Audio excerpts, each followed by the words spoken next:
The morning I found my backyard creek filled with concrete, I stood there in my bathrobe, holding a cup of coffee that suddenly tasted like betrayal. Just 12 hours earlier, that creek had been babbling peacefully behind my house in Riverside Meadows, home to a family of ducks I'd named after characters from The Office. Now, it was a gray scar of hardened cement stretching across my property like some dystopian sidewalk to nowhere. My name is Nathan Fitzgerald, and I'm a civil engineer who chose this house specifically for that creek. 3 years of morning meditation by that water. 3 years of watching herons fish at sunset. 3 years of my golden retriever, Murphy, splashing around like he'd discovered paradise. All gone because Karen Whitmore, our HOA president, decided natural water features were, quote-unquote, inconsistent with community aesthetics. Karen Whitmore was 57 years old, with platinum blonde hair shellacked into a helmet that could survive a Category 5 hurricane. She wore pearls to every HOA meeting and carried a leather-bound binder she called the Compliance Bible. Her husband, Harold, barely spoke, just nodded whenever she looked at him, like a well-trained show dog who'd given up on life. Karen had been HOA president for 8 years, and in that time, she'd find residents for everything from mailbox fonts to dandelions existing. The concrete in my creek came with a letter taped to my door in an envelope marked, Official HOA Business. The letter informed me that the board had voted to eliminate all natural water features within the community as they posed liability risks and attracted undesirable wildlife. The work had been completed overnight by Whitmore Landscaping and Construction, which just happened to be owned by Karen's brother-in-law, Roger. The bill for $8,000 would be added to my HOA dues. I called Karen immediately. She answered on the first ring with a tone sweet enough to cause diabetes. "Oh, Nathan," she cooed, "I knew you'd thank me eventually. That nasty creek was bringing down property values. All that mud and those horrible frogs." She paused to let out a little laugh that sounded like a chihuahua choking. "Besides, the vote was unanimous. Check the minutes from last Tuesday's emergency meeting. There had been no emergency meeting. I would have known because I attend every HOA meeting specifically to vote against Karen's insane proposals. Last month, she tried to ban bird feeders because they encouraged loitering. The month before that, she wanted to mandate that all dogs wear color-coordinated collars that matched their owner's house trim. But somehow, mysteriously, this emergency meeting about destroying my creek had happened without any notice to the homeowners. I spent the next 2 days gathering evidence. Security footage from my neighbor Tom showed 3 board members arriving at Karen's house at 10 p.m. the night before my creek was filled. They stayed for exactly 12 minutes, long enough to rubber stamp whatever Karen wanted while eating her famous sugar-free brownies that tasted like compressed disappointment. Tom's camera also caught the construction crew arriving at 2 a.m., working under floodlights while Karen supervised in a pink tracksuit, holding a clipboard. The real gift came when I reviewed the county records. You see, being a civil engineer has its perks, particularly when you understand watershed management and environmental law. That creek running through my backyard wasn't just decorative. It was part of the Riverside Meadows drainage system, established in 1987 when the neighborhood was built. The developer had worked with the county to create a natural drainage solution that would prevent flooding while maintaining the area's ecological balance. By filling that creek with concrete, Karen hadn't just vandalized my property.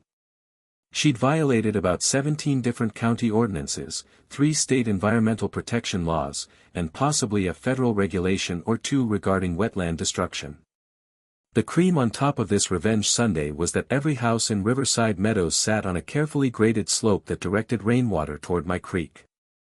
Without that natural drainage, water would flow directly into the streets, overwhelm the storm drains, and flood every house built on lower ground. I filed my report with the county on a Thursday. The inspector, a gruff man named Bill Haversham who'd been doing this job for 30 years, took one look at the concrete in my creek and actually whistled. "Someone's in deep trouble," he said, shaking his head. "This is criminal vandalism of critical infrastructure. You know flooding season starts next month, right? Karen must have gotten wind of the inspection because she showed up at my door that evening with her compliance Bible and a fixed smile that didn't reach her eyes. "Nathan," she said in a voice dripping with fake concern, "I heard you've been spreading malicious rumors about our community improvement project. That's a violation of HOA Covenant 17.3 regarding resident harmony." She flipped through her binder dramatically. "I'm afraid we'll need to fine you $500 per day until you cease this harassment."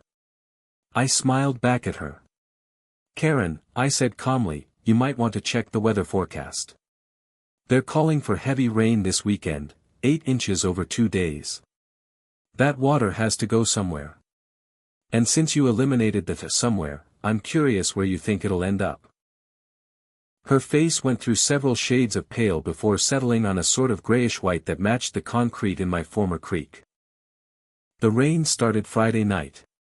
By Saturday morning, Maple Street was a river. By Saturday afternoon, the emergency calls started flooding 911. Water was pouring into basements, destroying finished rec rooms, soaking through drywall, and ruining hardwood floors that cost more than my car. The storm drains, exactly as predicted, were completely overwhelmed. The water that should have flowed peacefully through my creek instead turned Riverside Meadows into Riverside Lake. Karen's house, sitting pretty at the bottom of Maple Street's slope, took the worst hit, 4 feet of water in her basement, where she kept her home office, all her HOA records, and Harold's extensive model train collection that was apparently worth more than their house. I watched from my elevated back deck, completely dry, as she waded through her front yard in rain boots, screaming into her phone at Roger, the contractor, while Harold tried to save his locomotives with a pool skimmer. The county emergency management team arrived Saturday evening. They immediately identified the filled creek as the cause of the flooding. Bill Haversham, bless his straightforward soul, stood in front of news cameras and explained in detail how someone had illegally destroyed critical drainage infrastructure, causing millions in property damage. He used words like criminal negligence and federal disaster zone. Karen, standing behind him in her soaked pink tracksuit, looked like a drowned poodle having an existential crisis. Monday morning brought the lawyers. 101 homeowners had documented flood damage. Their insurance companies, after learning the flooding was caused by illegal construction rather than an act of God, immediately filed subrogation claims against the HOA. The combined lawsuits totaled $42 million. The HOA's insurance company, after reviewing the evidence that Karen had authorized the creek filling without permits, proper votes, or environmental assessments, denied coverage and dropped the policy. The criminal charges came Tuesday. The district attorney, who happened to live 3 blocks away and had lost his entire wine collection to flooding, personally filed charges against Karen for criminal vandalism, environmental destruction, fraud, and conspiracy. Each charge carried potential jail time. The fraud charge alone, based on the fake emergency meeting minutes she'd filed with the HOA, could mean 5 years in prison. The emergency HOA meeting Wednesday night was standing room only. Karen sat at the front table, no longer in her power position but in what everyone was calling the defendant's chair. The vote to remove her as president was 147-1. Harold was the only dissenting vote, and even he looked relieved when it was over. The vote to pursue personal liability against Karen for the drainage destruction was unanimous. The county presented their remediation plan at the same meeting. The creek would need to be fully restored at an estimated cost of $3.8 million. The work would need to start immediately to prevent further flooding. Since Karen had personally ordered the destruction and used her brother-in-law's company without proper bidding, she would be held personally liable for the entire amount. Her house would need to be sold, her retirement accounts liquidated. Rogers Construction Company was already in bankruptcy proceedings. Thursday morning, the State Environmental Protection Agency added their own fines. Destroying a protected waterway came with a penalty of $250,000. The federal charges were still pending, but the EPA representative mentioned potential fines exceeding $1 million. Karen's lawyer, a nervous young man who kept dabbing his forehead with a handkerchief, tried to argue for leniency. The judge, who'd also lost power for 3 days due to the flooding, was not sympathetic. By Friday, exactly 1 week after the concrete appeared in my creek, Karen Whitmore was facing personal bankruptcy, $42 million in civil lawsuits, $3.8 million in restoration costs, $250,000 in state fines, potential federal penalties exceeding $1 million, and criminal charges that could result in 15 years in prison if she was convicted on all counts. She stood in the courtroom as the judge read the charges. Her helmet hair finally showed signs of defeat, her pearls nowhere to be seen, her compliance Bible abandoned on the defendant's table.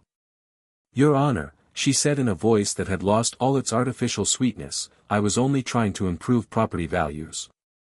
The judge looked at her over his glasses and responded, "Ms. Whitmore, you turned a functioning ecosystem into a concrete disaster that destroyed millions of dollars in property and violated numerous laws. You're hereby ordered to pay initial restitution of $500,000 immediately, with the full amount to be determined at trial. Bail is set at $200,000. Karen's face crumpled like a week-old balloon. She turned to Harold, who was already walking toward the exit, car keys in hand. "Harold," she called out desperately. He paused at the door, looked back at her, and said the first complete sentence I'd ever heard from him in 3 years, "I'm staying with my mother, Karen." The model trains were insured.